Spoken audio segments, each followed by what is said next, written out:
What is up, everybody? Welcome back to another video. In today's video, we are back with another episode of Lions Latest, going through the latest Detroit Lions news. And today, we are here with a couple of things to discuss. First off, we're going to be talking some NFL draft and discussing the players that the Detroit Lions reportedly met with at the NFL Combine for formal visits. Also, the Lions made some news today with a re-signing, so we're going to dive into that as well. So with all that being said, let's get it started. Welcome everybody to another video. Glad you guys are here. And yes, we have some Lions news to discuss today. Now, I know there's other things that I definitely want to talk about as well. Of course, the Lamar Jackson stuff. I'm sure every fan base is basically talking about Lamar Jackson. And I won't do that in today's video because it'll be super long. We may stream and talk about that a little bit. Something along those lines. Also, I have a needs thing coming soon, and that'll probably be as a live stream as well. But with that being said, today, I thought we could talk a little bit about the NFL draft with some of these formal visits that the Detroit Lions reportedly held at the NFL Combine. And I may be missing some players here by the time, I've seen the list of players that the Lions met with. There could be other guys that are out there as well. We did something similar to this last year when we talked about players that the Lions had top 30 visits with. And I don't know if they brought in any of those players through the draft or undrafted free agency. They did bring up one of the teammates. I know they met with Malcolm Rodriguez's teammate Devin Harper in a top 30 visit last year, so there is that. Maybe they did. I'm not completely sure. But today I thought we could talk about some of the players the Lions met with at the Combine formally. Also, on top of that, we have some Lions news. So let's start with this first, and then we'll get into some of the draft talk. So starting there, the Detroit Lions reportedly are re-signing offensive lineman Ross Pierschbacher. Now, this is not a big name, and some of you may not know who this is, but trust me, all these signings we know can be extremely important because I don't know how many people knew about Evan Brown when we signed Evan Brown, but he became very important. And the offensive linemen, the backups, they're just not something that's fun to talk about until the guy actually steps on the field and you're like, oh, we need this dude. So we're going to talk a little bit about him in today's video. Now,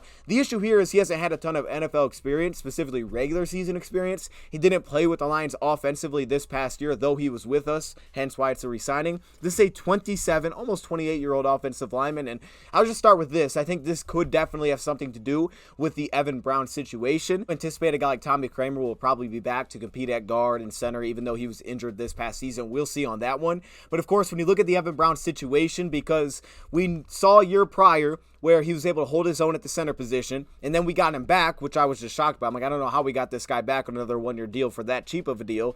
And then this past year, because of guard injuries, he plugged in at guard, showed that he could hold his own there as a starter as well. And that kind of position versatility is going to have a lot of intrigue and interest, I have to assume, around the league. I don't know. Someone could definitely view him as a starter. He'd be an upgrade for certain teams as a starter. I don't think he's one of the top-end, centers or guards, but he can start, and there's flexibility there. So his price tag may go up big time, and the Lions may be losing that guy. And if they do, one thing that they could also be losing, or they would be losing, is a guy that they know can play backup center. Now, with this re-signing, that could allow the Lions some flexibility, depending on what they do with Big V at that point in time, depending on what happens with Evan Brown. But let's just say Evan Brown goes elsewhere. What do they do with Big V, right? Is he continue to stay on the team? Do the Lions make a cut there? Do they try to move around his deal a little bit? If he's not here and the Lions go out and search for a guard, look for a guy that's maybe more of a guard tackle typical build instead of more of a guard center build, because of the fact if you felt good about who was your backup center. So it does potentially allow the Lions some flexibility as well. For the Lions last year, we didn't get to see him on our preseason because by the time we picked him up, the preseason was over. So he was cut at the end of the preseason this past season with the New York Jets, and he was actually playing with Nate Erbig. I bring that name up because, we brought him in our mock off season, but he was playing with the Jets. He played center and both guard positions in the preseason, but he was cut after the preseason, and the Lions brought him in, stuck him on the practice squad.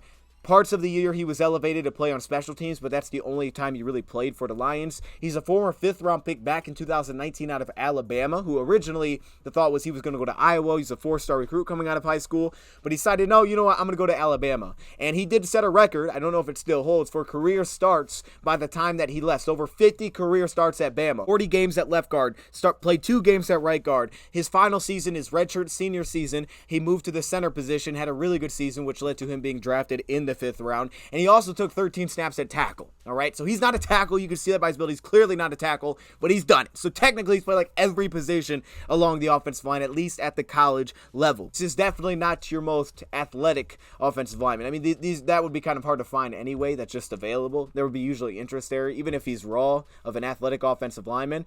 But with Ross, that's not the case. Extremely poor vertical jump at 22.5 inches, only 20 bench press reps. Like, those kind of things were not great. And those are honestly two of the biggest factors I think that separate him and Evan Brown, along with other things. But Evan Brown, similar build in terms of height, weight, length, but big difference is Evan Brown posted 36 bench press reps when he came out, and he also, out of SMU, and also on top of that, that guy had much more explosiveness with a well over 30-inch vertical jump, and just in terms of the testing numbers, than Ross Pierschbacher has. Where you do see athleticism is more so in the body control that he has, and that's a very big part of it, especially when you're on the interior. Talk about athleticism, power, leg drive, run blocking strength. He's not necessarily going to excel in that area. Now, at Alabama, there was definitely a multitude or a variety of rushing schemes that they utilized and implemented, but a lot of it was still kind of leaned towards the zone side, and for him, I think that makes the most sense.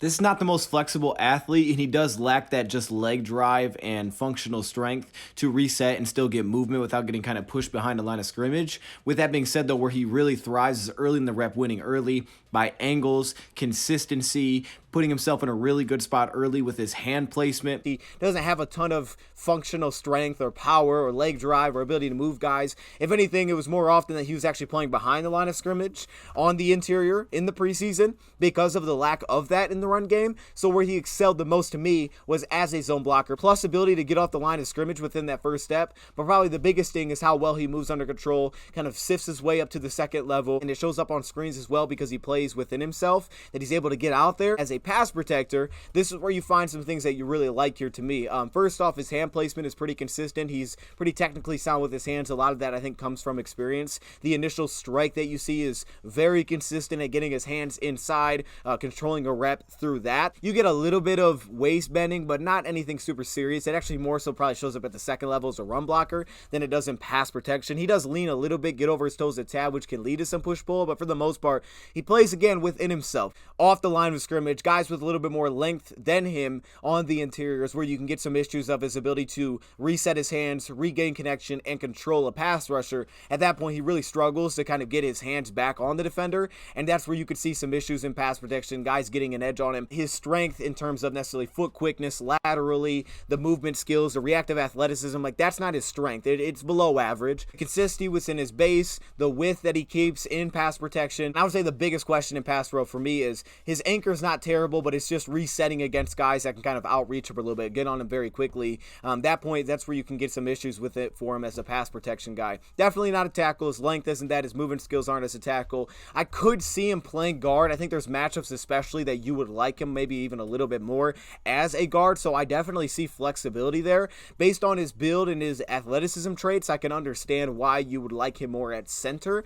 And technically, he's a smart guy that took over and moved to the center position when Kelly left Alabama. Communicated pretty well, but if anything, I almost feel like his feet just get a little bit stalled out at times, and it's like you would like to see him try to redirect, but again, that's not really his game. So athleticism's not necessarily the best part of his game, but I would say consistency in terms of body control and the technical side is where he seems to thrive. But again, we haven't seen him that much, so this is one of those things where who knows if he's going to make the team. Reportedly, we don't know the number, it's undisclosed at this time, but it's probably going to be a super cheap deal. I've heard it's going to be a one-year deal. We know that they found Evan Brown, right, and people didn't know who that guy was, so these kind of things is much as they're like, who cares? Like, it could definitely become important very fast. And I think the best thing is the Lions are confident with him as a backup center is that it can give them flexibility a little bit more heading into this offseason. Even if they don't bring back Big V, even if they cut Big V and Evan Brown isn't here, they could have flexibility then looking for a starting guard. I don't really think Evan Brown's coming back. His market value is almost $10 million a year. I don't know if he's going to get that necessarily, but I do think he's probably going to get paid, and he could get paid out of what the Lions are looking to spend on a backup offensive lineman. So with that being said, Ross Pierschbacher is continuing to be a Detroit Lion. Working on this video, I did get some more Detroit Lions free agency news, so I'm just going to kind of toss this in here because this is technically another re-signing, but instead it's placing tender on exclusive rights free agent contract Anthony Pittman. Now, Anthony Pittman, I'm anticipating this is going to happen with some of these other exclusive rights free agents as well. To me, it just kind of makes sense. The Detroit Lions have Bobby Price, Scott Daly, which I'm assuming this is going to happen with, who is their long snapper.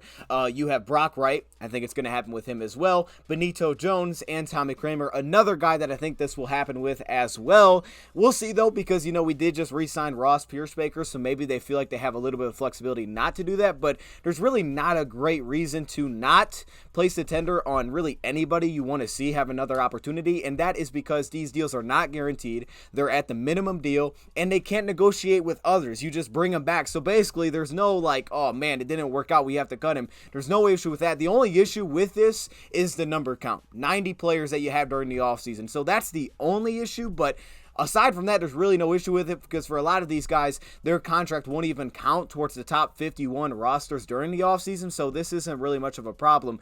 But the news that we just got is that the Detroit Lions are placing tender on exclusive rights free agent Anthony Pittman. And technically, he is a linebacker for the Lions, and we only have two off-ball linebackers under contract right now in Derek Barnes and Malcolm Rodriguez. So now we technically have three, even though you could consider him more of an edge rusher for the Lions because that's kind of the role that he played for us this past season. We saw him the most in New England Patriots game, and that was when the Lions were kind of in a little bit of a crisis, identity crisis, trying to figure out what they were going to be. They were heading into a bye week. They didn't know what they wanted to do, and after that week, we know Michael Brockers, for example, kind of lost his role. That's where we saw the most of Anthony Pittman playing in that edge defender role for the Lions, and we saw a lot of that in the preseason, and I definitely thought he had some success in the preseason. Now, it wasn't consistent, and the better the tackle that he faced, I thought the less consistency that you saw for him as a pass rusher, and actually out of preseason he was released by the Lions. However, he was brought back to the Detroit Lions in this past season. While he didn't play much defensively,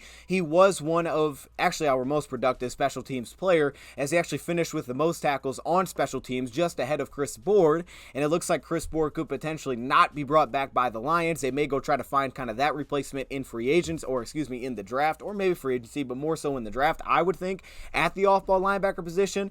But this is one of your more productive special teams players. Now, there is a guy that goes by the names of Josh Woods, who I think is one of their best special teamers, and he is an unrestricted free agent, so we'll have to kind of wait and see if the Lions are able to get a guy like that back, who is more of the off-ball linebacker.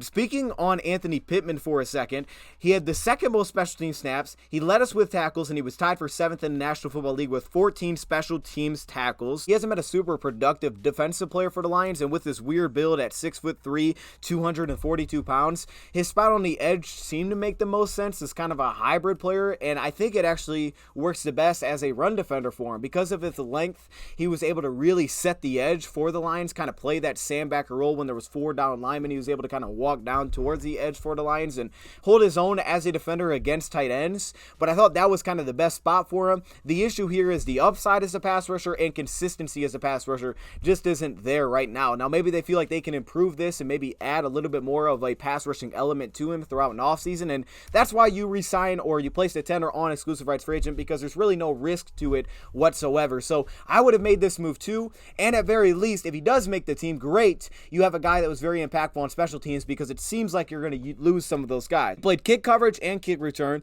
punt return and punt coverage, and he was also on the field goal block team for the Lions. So again, a lot of the guys that were big time special teams guys for us are not under contract, so we'll see if we bring them back. For example, Deshaun Elliott, he's one of those players. CJ Moore, he's one of those players. Josh Woods, he's one of those guys. So to me, this one made sense. I don't know necessarily if I think I did this in our mock offseason because he was an exclusive rights free agent. I just counted him as an edge, but just mainly for the special teams ability for the Lions. Plays with really nice toughness. You see that aggressiveness should come out when he plays on defense. And for him, I really like him in the coverage unit. Only noted for one penalty this past season, and even though he didn't have the best PFF grade in special teams, which was a 62.3 in comparison to a guy like Josh Woods, who was at 90.9, which is pretty insane. But I do like this move because, again, there's really no risk to it. Still a young guy. He's only 26 years old. I'm just not sure what his defensive future is with the Lions. But it could at very least be edge depth eventually, but if anything, I think it's the special teams production that you're getting here. So there's some more news for the Lions. I'm assuming more of this is going to happen. I really think it'll happen with Tommy Kramer and Scott Daly. Those kind of seem like locks to me. I would think they'd be locks. To me, they would happen. So with that, let's get back to the video. Onto some of this draft talk here. So what we're going to do is just kind of dive into these players. I'm not going to do a full report in this video because this video will be extremely long, and I'm already anticipating this is going to be kind of long.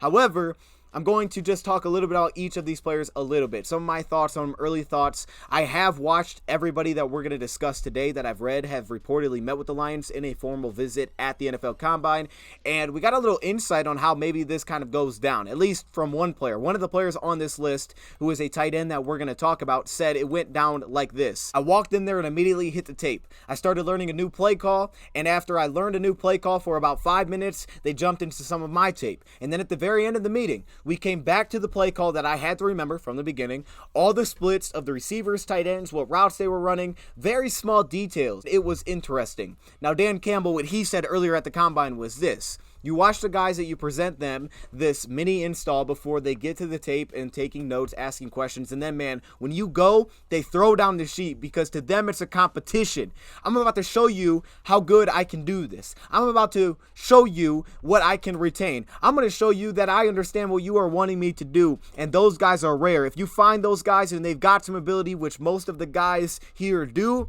it's hard not to like them. So that was what Dan Campbell basically said was factor players. And at the time, he said he had about 4 or 5 of those guys that he felt like kind of had that it factor. I don't know if any of these guys were that, or he could have, again, just been making that up. Lions had so much of that detail last season that we saw, which was huge, especially when we were missing players. So it doesn't shock me that that's one of these guys discussed. Now, let's get into some of these players. We got 3 defensive players to hit on first, and we'll start at the linebacker position with Penei Sewell's brother, Noah Sewell, and also a guy that has probably been mocked to the Lions, I don't know, maybe the most I've seen, Trenton Simpson, the linebacker out of Clemson. Noah Sewell, I've seen a lot of Noah Sewell, so we'll start with him first. A little bit of a throwback linebacker, right? Obviously, he's Penei Sewell's brother. Last year, we saw Nephi Sewell come out. 6 foot, 1.5, 246, 640, which is definitely on the lower end of the spectrum for linebackers this year at the Combine. But the difference is that he's also a lot bigger than most linebackers. But to his credit, I didn't watch a ton of him in 2021, but to his credit is that one thing that he wanted to do was come back this past season, be more agile, show more coverage versatility, because that's a big part. Like, if you're going to get drafted, there are teams that like those throwbacks. You always think of the Patriots, but at the same time, purely a 2-down player, it's difficult. It's difficult to find a role in the NFL. You're going to be drafted late. It's hard. It's hard. So teams are always looking for the 2-down backers, at least early in the draft, right? A lot of teams want the athlete. They want the guys that can play on all 3 downs, that give me different, tools to work with. But to credit Noah Sewell, his body type, you could see it. You could see it within his agility early in reps, that it definitely looked improved to me. And even the 4.640 time was not terrible considering his size. He has that true stack and shed throwback type of power that can really play between the B gaps, ready hands when approaching offensive linemen, consistently can shed, and he plays with excellent stoutness at the point of attack, which for a lot of guys is more of a projection. It's like, oh, he's strong, he's got good length, he can hang in there. For him, you see it. Like, that you see it because he played that Mike linebacker role for Oregon, balance between off-ball and edge rusher. But you would definitely see it from off-ball is that he had that ability to hold his own and not even give up ground at the second level. I thought UCLA was a very good example of this past season. And his arm length isn't terrible either, being at 31 and 5/8 inches. The big part about this to me is that when he's on the edge, and if at the NFL like a Sam backer walked up on the edge against tight ends, is I do truly believe he can hold his own on the edge, at least in terms of the run blocking sense. I don't know how much pass rush you're really going to get from there, especially without a running start. But I do believe that as a run defender, he would be able to hold his own without being washed out standing on the edge. As a blitzer, occasionally he'll stun an offensive lineman. He has a little bit of agility, and sometimes he can get an edge, but I don't think he's a consistent pass rusher. Obviously, one of the biggest concerns is the 3-down ability questions for me, because I'm just not personally sure what a team's third down type of role, or more of the passing down role, they really would see here. He's at his best the more he's inside the tackle box, not getting too far outside of that. And on top of that, I don't think he's a very dynamic pass rusher. The biggest thing for me here is that he's also, to me, not the most instinctually sound top tier anticipation, and for him it really shows up a lot more because his biggest knock probably in terms of athleticism is the reactive athleticism to recover, reposition himself. If he takes a false step, get back into the play, because at the NFL that's going to be exposed regardless. For him in college it was exposed, and a lot of it had to do with his ability to change direction is not fantastic. He doesn't have great closing speed off the backside of a run, slither or sift through the traffic on the interior. He's more of that physical, muddy it up in the inside type of guy. So for me, the anticipation, eye candy, things like that, they got the best of him at times. And it's not clean enough where I feel like, oh, okay, that's so clean that you're not going to really notice it. I don't see that right now. I think his best spot is honestly kind of like a developmental Mike linebacker, maybe a year. But I also see special teams impact immediately for the guy. Tough demeanor, just like his brother. You would anticipate that. But that toughness could help him translate a little bit there as well in his improved tackling. We're understanding there's limitations with this. There is, right? He improved himself. Credit to him. And early in reps, you see some of that agility. He's light on his toes. But there's very legitimate lack of reactive athleticism, especially if you start to get him outside the box. However, I think he's a developmental Mike with special teams impact probably immediately. Now, the other linebacker is kind of different. He's actually very different. That's Trenton Simpson out of Clemson. And I completely understand why there's a lot of hype around this guy. I don't know if I completely got it at the beginning, but it's definitely something that I understand more now. With that being said, again, not the cleanest linebacker to me in any sense, but there's one thing that I am very intrigued about the most here is that he's 6'2", 235, which is not a bad size for today's backers. I definitely view him as a will linebacker, and in that Clemson defense, they did, kind of utilize more of the attack and react style, so he wasn't just jumping and shooting through gaps. To that, however, he played a lot of different roles: off ball, edge rusher, slot, overhang. Like, he played a lot of different spots within that defense. But with that being said, what I'm intrigued by is obviously the limited snaps that he's already shown at off ball, but because of adequate size, really nice length, 32 basically and a half-inch arms, big hands, and legitimate upper body explosive power, I'm excited because I think there is potentially versatility here. And while it may not be there immediate, and I think immediately in the NFL, you're going to want to kind of dial back his role.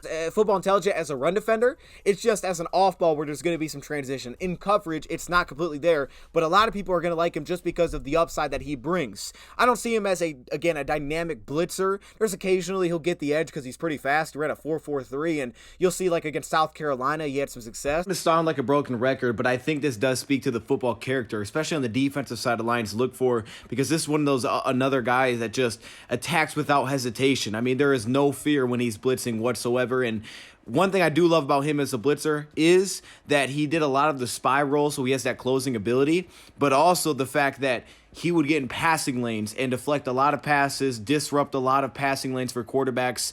Very smart, even though he was super aggressive. And he usually had a plan against running backs. Everyone else, he was a little hit and miss. But usually against running backs, he had ready hands to attack. And finally, on top of that, when you see him playing that will linebacker position, really every facet, as his tackling can improve to me, he does have kind of like a little warp animation he can go to from behind that allows him to just kind of like launch, and he just like spreads his arms apart and he launches onto the back of carriers. But it's the upside as a 3-down athlete that could definitely play on early downs, which teams are going to like. And for me, to that is first off coverage, right? As a zone guy, you see the ease of pedal that he can get, change the direction there. It's not always the most fluid. I think the biggest reason is as a run defender too, he plays a little bit out of his shoes. He kind of plays a little bit out of control to me. Doesn't always play within himself, which is okay. It just needs to kind of dial in. It's almost like the game needs to slow down a tad for him, specifically in coverage. Super active with his eyes, no coverage, trying to get himself in good positions, but between zone and man, where zone, you don't always see the transitioning, which you see, I think, a lot of times from raw cornerbacks where they don't always transition. They kind of just chuck into receivers. You don't see as much as that fluidity. Even though the movement skills are there, he just doesn't play with that fluidity. And as a man coverage corner, a big part of this is that 6'2", okay, it's not huge, but it's not. There's a lot of 6-foot guys, because a lot of guys that go safety and then they go to linebacker, 5'11". It's like that's an issue. Like, Malcolm moves well, but against tight ends there is a huge gap in height against every tight end he matches up with. So it's difficult to give him that matchup, which to me was a big reason they brought in Chris Bohr, because Bohr was like special teams, matchup on tight ends. That's pretty much was his role. That was his role last season. So Simpson gives you that upside where he's not the biggest guy, but there's adequate arm length, and he has better height than a lot of guys, and he has really nice movement skills and long speed, where he's going to be able to match up with tight ends eventually. I don't think he plays the ball extremely well right now, but it's going to be there. He plays with that tough demeanor as a run defender with real upper body strength to stack from time to time. His pad level rise. I think his tackling could get better, right? Again, I think you get him caught peeking and not just playing within himself. He kind of gets outside of it and you start to get some problems. With that being said, though, I do understand why there's almost more excitement about what he can be than what he is right now. I think he'll come in and be a little bit more, he can start right away. I think he could start, but you're going to want to really dial back his role in what you're asking. Ask him to be a scrape, patrol guy that can play the run, line up as your will linebacker. There's some versatility. Put him on tight ends and man, but the zone fluidity's got to catch up. More of the upside I think you're going on here. I wouldn't say right now I feel like he'll be the top linebacker off, because his best trait to me is more of a projection than for, say, Drew Sanders, where I think his best trait is there. You're like, oh, okay. He's really good at that. Trenton Simpson. Now, staying on defense for one more player, we got that man Jamie Robinson, who you guys love. Y'all love me. Y'all love some Jamie Robinson. And for me, I need to watch more. He's one of the guys on this list that I've seen the least of, but I have watched him. And the biggest thing for me is I just want to watch more coverage reps of him to see what I really believe is there, because he's a little bit different than Simpson in the fact that he's not the most dominant athlete. The guy's 40 time was basically a 4.6. He's undersized, 5'10", under 200 pounds, right? Length isn't great. The biggest thing for me is you can understand why there would be interest here from really everybody, because for a lot of teams he's going to check the box of plays a little bit with his hair on fire, but he's fearless. That's the word I think that fits him, is fearless. Like, whether that's being a blitzer and he's just attacking with no hesitation, playing the run between the box, those plays outside of himself in terms of sometimes I think he throws hits that he's not big enough to make, like he's trying to light guys up and then he just kind of bounces off of them. Like, he plays with a bigger heart than maybe he is, which I think is fine, because that's the kind of guy that you want. Now, for Florida State, he was kind of a split safety that played, deep safety. He would roll down, and then on third downs, a lot of times they would put a third safety on the field. He'd roll into the box, get tight end matchups, occasionally get a slot. I want to watch more of those matchups from slot, because I really have concerns with his ability to run and cover crosses and drags and things like that, because his long speed is clearly lacking. Acceleration, the closing speed, and chase down, it's not great. It's definitely below average for a defensive back. So for him, I think he almost thrive the most against tight ends, because usually then we're going to expose him in terms of speed, and he can play off coverage in the sense that he may be undersized, but he's physical at the catch point. But the biggest thing for me, because he's physical through the route too, he'll get up and press you. The biggest thing for me is he doesn't look outmatched, and on top of that, he has some of the best balance that I've seen. A guy that really does well, keeping a very consistent base, moving, not crossing his feet, not losing balance. He plays so balanced. The ability to change direction in that sense, which shows up in off coverage, is one of my favorite aspects of his game, because I think it shows up everywhere. When he's attacking, because he loves to attack, he does it under control. He doesn't just fly around. Moves really well under control. I like him the best every time he rolls down. I love him more as closer to the box than playing deep. I think there's going to be very legitimate questions about his range in the back end, ability to, play single high is going to be very questioned, even though he did it in college. I think his tackling could use improvement. Either one, he tackles too high, or two, sometimes he doesn't really tackle through the guy. He'll kind of just break down, and then it's just not great right now. I think that could add more consistency to that, but I don't doubt that he is the passion. He is the heart of that defensive back room in Florida State, and you felt that on film, which is not always easy to feel, I think, but you could see that within him. He's disciplined in the back end. There's just a heart about it that you love, and you saw it, I think, against Wake Forest when they were in that kind of goal line situation at the end, and he had two big time tackles. He has that ability to sift through traffic, get in there, muddy it up. He has a quick trigger downhill against the run. He's going to have to lean a little bit more on his anticipation and run angles. To me, he's just a more balanced athlete rather than being an explosive or twitchy or long speed type of athlete. Jamie's super intriguing. I need to watch more of him. There's going to be limitations, but, could he be a special teams player? I think absolutely. On top of that, could he be a guy that could play a little bit more in the box on third down? I think that could be his role. It's just nickel matchups are going to be very questionable, because putting him on a slot receiver, I think, is going to have some issues, especially if you're going to ask him to press, because I didn't really see him. I haven't seen him do that yet. Off coverage is probably going to be his best spot, or maybe zone. Being said, let's move to offense now. Talk about a couple of these guys. First off, we have some offensive linemen, because we talked about signing an offensive lineman today. Well, we have a couple of offensive linemen that we need to hit on. And first off, we're going to talk a little bit of Darnell Wright, Tennessee. So Darnell Wright is kind of that guard tackle. It's a 6'5", 333-pound offensive tackle from Tennessee that has played both left tackle and right tackle, right? 2022, 12 starts at right tackle. 2021, 13 starts at left tackle. 2020, 9 starts at right tackle. 2019, 2 starts at right guard. So it's been a while, but I do believe, based on what I see in him as a player and his skill set, guard is definitely in play. And I don't think the Lions are going to be drafting a tackle. I know people say, well, let's move Sewell to guard. I mean, I guess in Madden you could do that. I believe you could do that, but that's probably not what I want to do necessarily.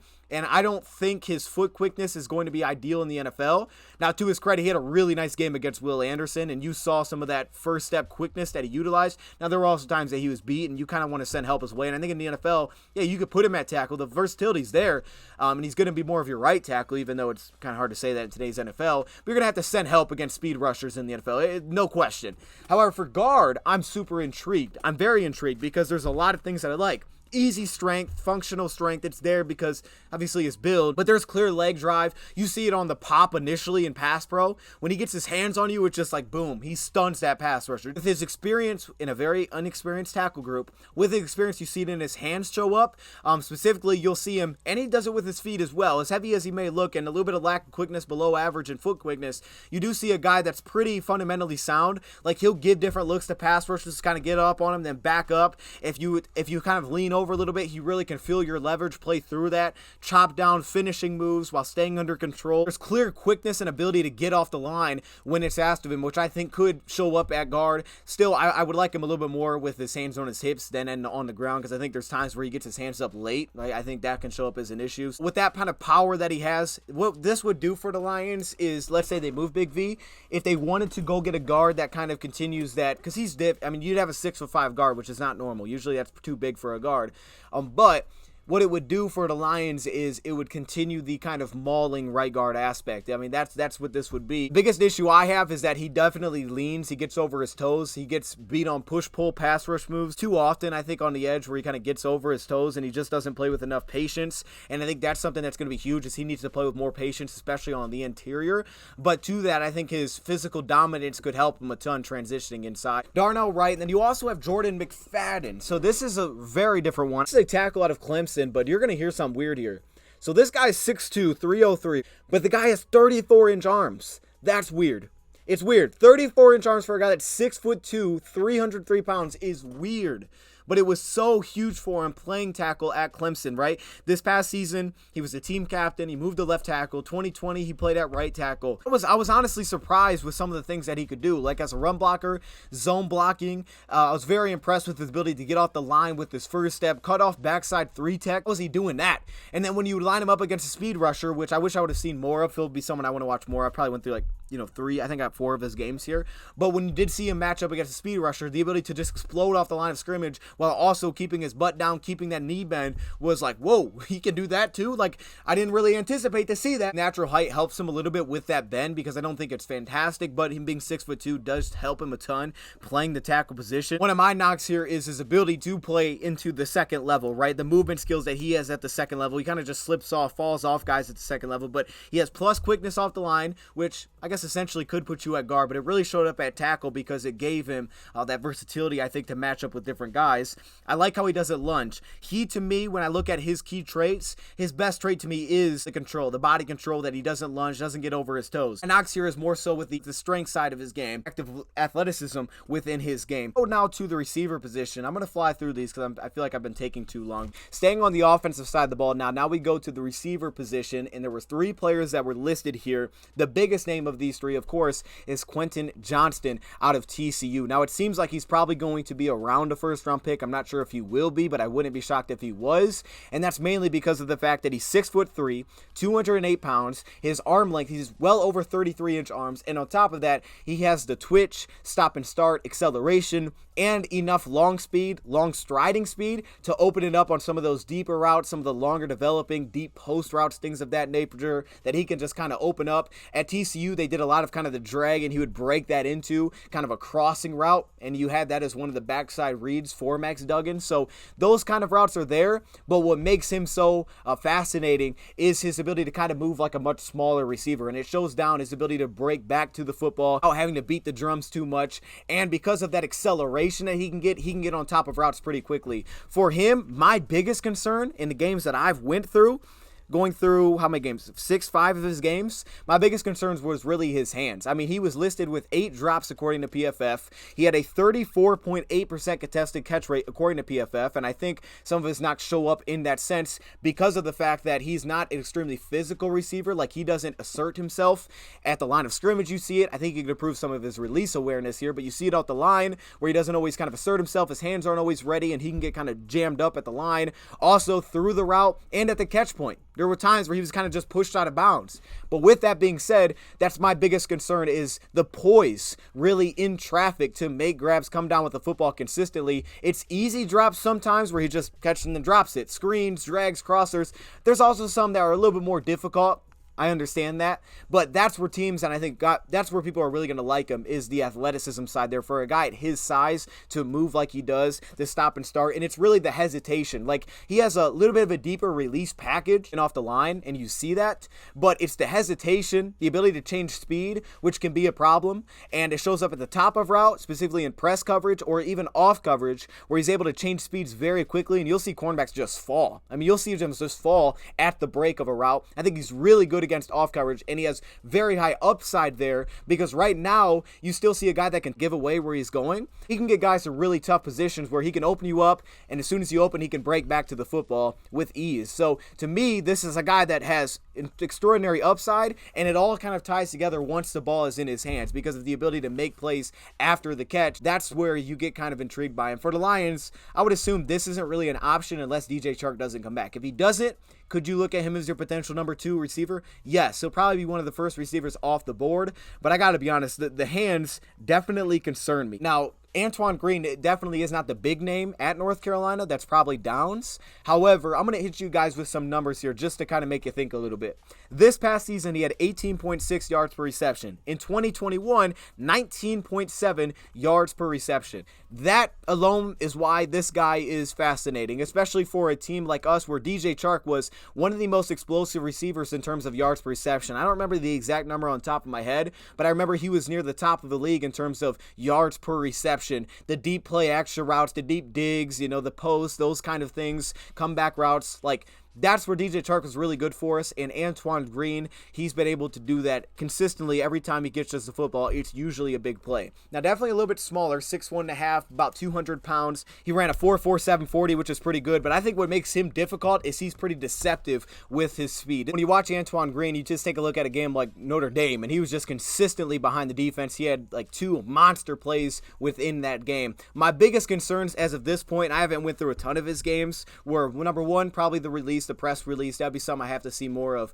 How much variety does he really have there? It seemed like he kind of used the same go-to over and over, which could be a problem immediately in the NFL. Route strength, I didn't think was outstanding either. And then on top of that, I do have some questions about his ball tracking ability. But what I do like is the way that he takes the ball out of the air away from his body. You see it on the sideline, the ability to toe tap, but also it opens up so much rack potential within his game because he attacks it and he's able to take off after he takes the ball out of the air. And because of that acceleration, you see it on like drags and crosses, we can catch and go and just take off. So again, I think he's got pretty deceptive speed here. He's able to create run after catch, but he's been a big time playmaker, and I do like his hands, at least in the way that he approaches attacking the football. The other receiver is Jaden Reed out of Michigan State. You guys probably know a lot more about this guy, especially you Michigan State fans. For a guy that's 5'10.5", 187 pounds, he lined up out wide a pretty good amount of time, probably about 2/3 of the time he was lined out wide, in comparison to Antoine Green, who was almost exclusively lined out wide. You did get some variety here with Jaden Reed. Now, for Jaden Reed, he had a pretty good 40 time of a 4.45. I don't think he's as much of kind of the deceptive speed, change of pace type of, guy. But I'd be lying if I said he didn't kind of surprise me with some of the plays he made on the ball. Specifically Wisconsin, it was the first game that I watched, and the ball that he just took out of the air on like a fade back shoulder, I was like, man, that was tough. He does have pretty good speed, which can be threatening for a defensive back. It can force you to play a little bit differently. On top of that, he is pretty crafty at the line of scrimmage for a guy that's a little bit undersized. And one of my favorite parts of his game to this point was his ability to make things happen with the ball in his hands. He's pretty slippery, like usually making the first guy miss. I wouldn't say he was dynamic. He wasn't explosive with the ball, but he did have some slipperiness to him underneath, and you could see that especially when he was aligned in the slot. Now for him, I thought just making himself available for the quarterback was an area that he could get better, whether that's finding zone holes, understanding sideline awareness, coming back to the football, just making himself a big target for a smaller receiver. It's not easy to do, to, but it's something I think he could have improved upon and can improve upon. Looks like there's really potential special teams ability here, whether that's punt returner, kick returner. He was a big time productive receiver within this offense. He was a pretty awful blocker. I'll be honest there. I mean, when I watched him, I thought he was a pretty terrible blocker, but that was also kind of anticipated when you watched him. I didn't expect for a lot of greatness there for a guy at his side. Speaking on kind of the receiver front here, let's talk about some tight ends. How about Sam Laporta? Hopefully I'm saying the guy's name right. I apologize if I'm not here. And this is the tight end out of Iowa. This is actually the guy that at the beginning I talked about how he said the meeting went down. So we know how his meeting specifically went down with the Lions. Sam Laporta is a 6'3", 245-pound tight end that immediately, the first game you'll watch of this guy, you can see the play speed on tape, all right? And sometimes you don't always see that. Sometimes they don't have the opportunity to kind of open it up. That's not the case here with Sam Laporta. It was a dreadful offense, all right? We saw that against South Dakota State. But you did see that as soon as he takes off to run a route, you could see the play speed. I think he's going to have a good amount of success separating from linebackers, which is going to make him a big-time seam threat, drags, crossers. It's going to be difficult for linebackers to stick with him. He's going to challenge, and he did have some ability to get in and out of cuts pretty fluidly. My favorite part of Dude's game to this point was the run after the catch. It really was. I was so, fascinated. I was like, man, he's really good with the ball in his hands. He has tons of missed tackles. I don't know if I have the exact amount here. Tons of missed tackles. So these were numbers that I came across after I watched him. But the urgency, I think that's the perfect word. He plays with urgency. Tight end screens. Once you gets the ball, there's an urgency to get upfield and score a touchdown, right? That's what it is. I got to go, right? It's so quick, that transition to catch and run, which is not always the case for a tight end. It can be a little bit more difficult for them to get going. That's not the case here with Sam Laporta. That's my favorite part. Breaking tackles, stiff arms. He's a little elusive. It's like this guy's got some creativity within his game, and he can make some things happen once the ball hits his hand. So I think he's going to be difficult for linebackers to deal with. Now, as a blocker, there's definitely legitimate questions with the kind of strength that he's going to bring as a run blocker specifically. I didn't see a lot of bend as a pass protection player as well, so I think blocking is kind of a work in progress a little bit there. He may be a little bit more of a move tight end that can align slot, wide, he aligned everywhere.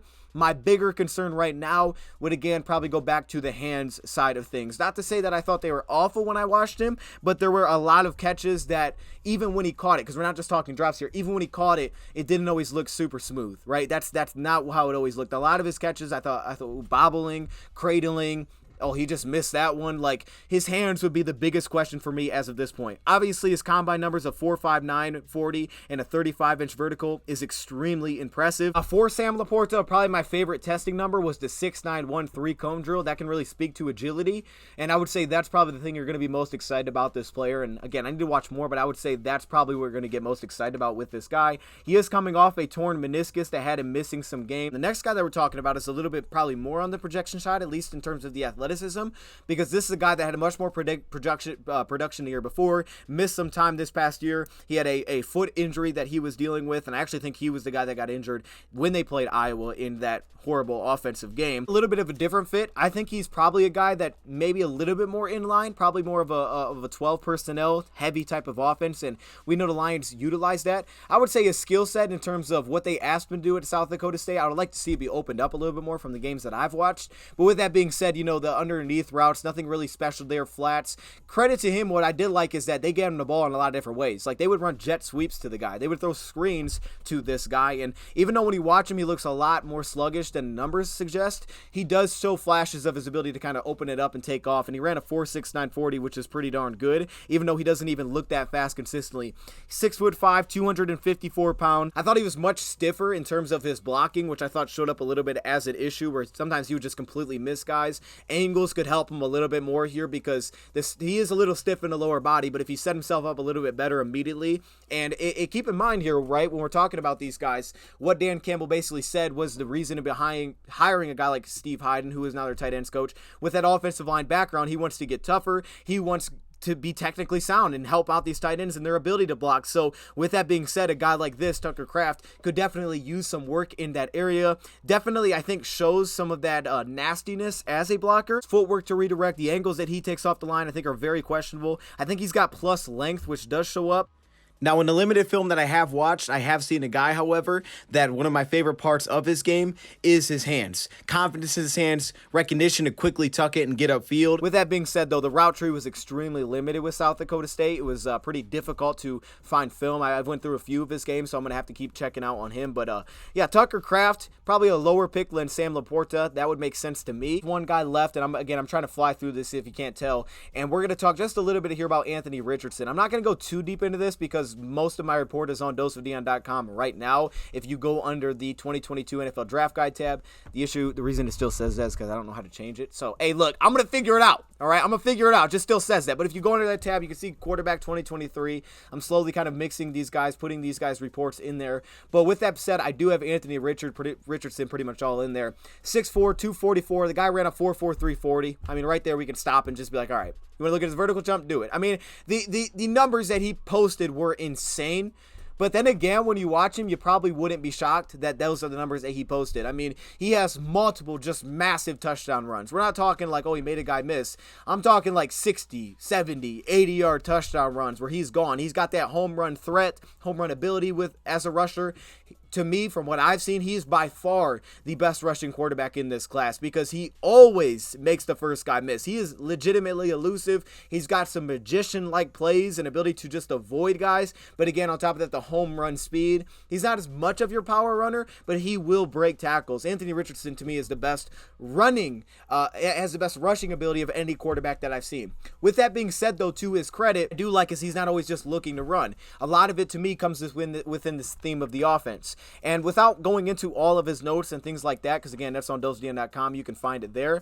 Here's the biggest takeaway to me. He'll probably be the highest drafted quarterback that you don't want to start year one. You may not even want to start this guy year two, right? Which obviously, if you look at the Lions situation, you'd be like, oh, hey, that could make sense. I know the Lamar stuff's come up and things like that. And to me, it's almost like, well, if I'm going to go get Lamar, I might as well just draft Anthony Richardson and let him sit for 2 years, right? But with all that being said, because we'll discuss that later, with all that being said, this is not a guy you want to start immediately. Someone could draft him and be like, hey, we're going to start him. Just understand you're going to deal with a lot of issues. You are going to deal with a lot of issues. And it's not necessarily his fault. Like, yeah, he could have stayed longer in college. I've heard the stat at this point. It's almost like nauseous. It's like, okay, it's like, I get it. He started 13 games.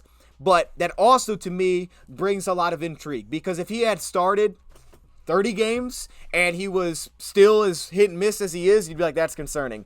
Okay, because a lot of it is just, it's not going to translate. He's not going to be able to play immediately. First off, the offense, a lot of the same concepts, they kind of repeat, which is fine. You know, a lot of levels, like they'll have 3 crossing routes, then they'll have a backside post, a lot of things like that. A lot of 2-man concepts, play action, kind of keeping it simple, roll him to the right. That would be one of my questions, is his ability to roll to left and throw. You see it here and there, but they almost exclusively roll him to the right. Some NFL teams would probably force him to roll left. Biggest thing with this offense is it's very limited in terms of they'll give him a lot of 2-man reads, high-low looks. They'll give him a lot of key on this defender, and if he goes here, then you can throw it here. It's not necessarily, he doesn't seem to have a great understanding of the zone coverage that he's seeing, where other guys are going to be beyond who he's just keying on. But with that, he plays very confident within that role, right? You'll see him look off defenders, move defenders. Sometimes he'll throw passes without even looking.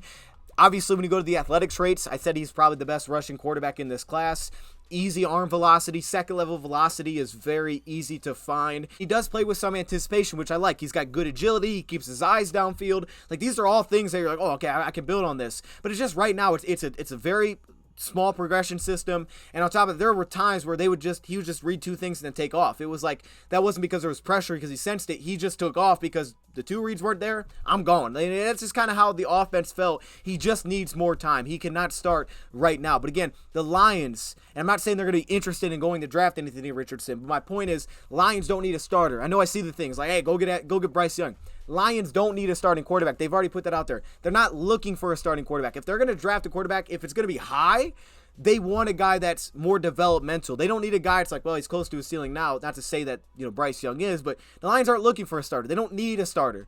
If they're going to draft a quarterback high or really anywhere, they want someone that can develop and that they believe could be that guy down the road. And the thing that's what's probably most intriguing about Richardson is that he has only started 13 games. Because again, if it was 30, Like, Max Duggan's played a lot of games, and your question is accuracy. But this guy hasn't, and you question his accuracy. My biggest question is, what I would do, would want him to sit down, get locked up with a coach, have a coach work with him, a quarterback coach, work with his consistency, because as much as you see this off-schedule, flashy plays, he's way better on schedule. Every time things get off schedule, he gets very loose. His accuracy just kind of goes all over the place. He's overthrowing guys, underthrowing them, missing them.